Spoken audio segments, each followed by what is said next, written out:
Sejarah terukir kisah abadi Ashabul Kahfi, pejuang iman, beristirahat dalam kegelapan. Dalam tidur panjang mereka berdoa, berkat Allah mereka terlindung dari fitnah zaman, dari segala bencana. Kisah mereka abadi di dalam Al-Quran. Ashabul Kahfi, kisah yang suci, keberanianmu takkan pernah mati. Dalam iman dan tawakal kamu bersandar. Ashabul Kahfi panutan sepanjang zaman.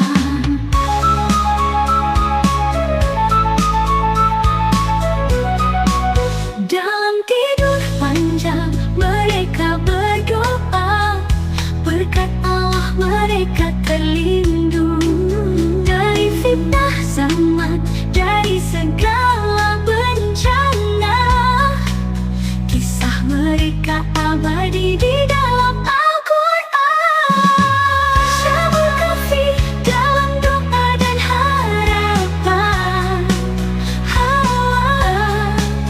Kami mengingatmu dalam setiap langkah dengan kesabaran dan keyakinan. Ashabul Kahfi abadi di dalam hati.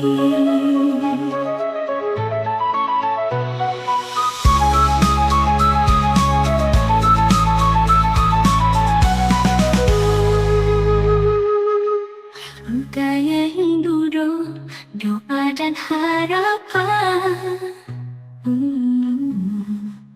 Kami mengingatmu dalam setiap langkah dengan kesabaran dan keyakinan. Ashabul Kahfi abadi di dalam hati.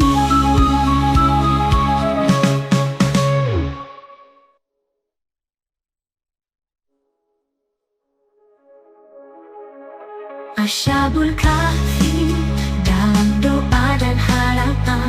Kami mengingatmu dalam setiap langkah dengan kesabaran dan keyakinan. Ashabul Kahfi abadi di dalam hati.